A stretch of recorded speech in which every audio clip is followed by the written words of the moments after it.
अच्छा दोस्तों, हम अडोब इलस्ट्रेटर का मेन इंटरफेस तो समझ चुके हैं और हम ये भी लर्न कर चुके हैं कि हमें न्यू डॉक्यूमेंट की सेटिंग्स किस तरह से अडोब इलस्ट्रेटर में चूज़ करनी होती है किसी भी मीडियम में काम करने के लिए।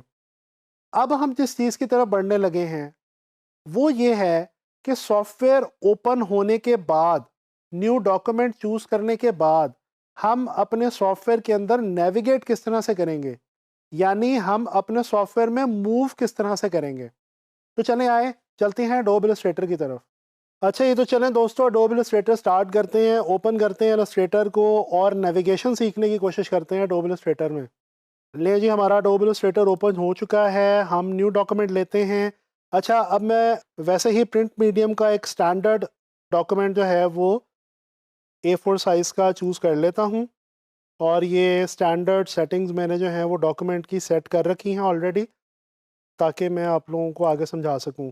क्रिएट पे हमने क्लिक किया और ये अब हमारे पास इलस्ट्रेटर जो है वो ओपन हो चुका है।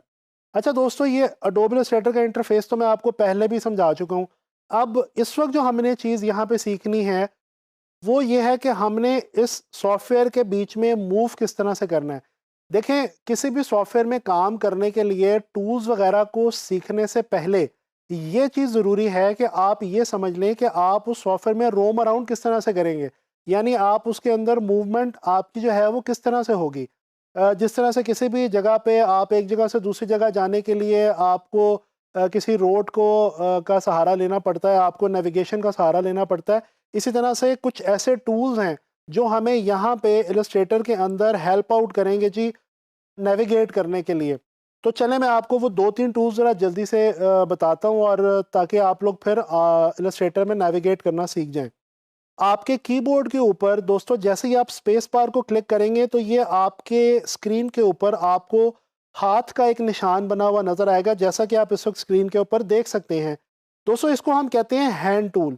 ये हैंड टूल किस लिए काम आता है? दोस्तों, ये अपने इस आर्ट बोर्ड को मूव करने के लिए आप इस्तेमाल कर सकते हैं। ये आप देख सकते हैं, मैं इस वक्त स्क्रीन के ऊपर इस आर्ट बोर्ड को बड़े ही आराम से फ्री हैंड तरीके से मूव कर रहा हूँ। तो ये बेसिकली है जी हमारा हैंड टूल, जो कि बहुत ज़्यादा ज़रूरी है। और ये जो नेविगेशन के जो 2-3 टूल्स मैं आपको भी बता रहा हूँ, ये आप लोग बहुत रैंडमली कोई भी टूल इस्तेमाल करते हुए, कोई भी इलस्ट्रेशन बनाते हुए, कोई भी डिज़ाइन बनाते हुए आप इस्तेमाल करते रहेंगे। अच्छा, इसके बाद दूसरा एक टूल मैं आपको यहाँ पे बताता चलूँ, बड़ा ही इंटरेस्टिंग और बहुत ही इंपॉर्टेंट टूल है, वो है जी ज़ूम टूल। इसकी जो शॉर्ट की है ये है जी Z।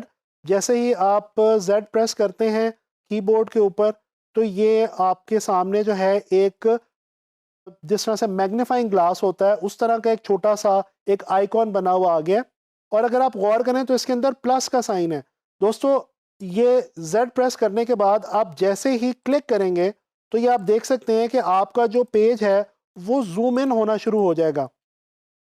अच्छा, अगर इसी टूल के अंदर रहते हुए आप ऑल्ट की जो है वो कीबोर्ड के ऊपर प्रेस करेंगे, उसके बाद जब आप माउस के साथ क्लिक करेंगे तो ये देखें, आप देख सकते हैं कि आपका जो पेज है वो जूम आउट होना शुरू हो गया। आपका जो आर्ट बोर्ड है वो जूम आउट हो रहा है। तो ये प्लस के साइन के साथ आप जूम इन करेंगे और ऑल्ट को होल्ड करके आप अगर रखेंगे तो ये आपका जूम आउट हो जाएगा। और इस तरह से आप हैंड टूल के साथ इसको वापस कहीं पे भी लेके आ सकते हैं। अच्छा, मैं आपको एक और बताता चलूँ मज़े की बात कि यहाँ पे जो लेफ़्ट बॉटम है आपके इलस्ट्रेटर सॉफ्टवेयर का, यहाँ पे आपके पास ये ज़ूम की ऑप्शन दी गई है परसेंटेज की सूरत में।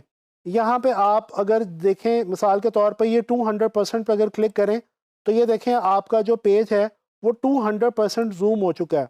इसी तरह से 800% और ये सो ऑन, ये काफ़ी ज़्यादा परसेंटेज है, कुछ 64,000% आप अपने पेज को ज़ूम कर सकते हैं। ये देखें जी, ये इस वक्त मैक्सिमम कैपेसिटी के ऊपर ज़ूम टूल के थ्रू आप अपने आर्ट बोर्ड को ज़ूम कर चुके हैं।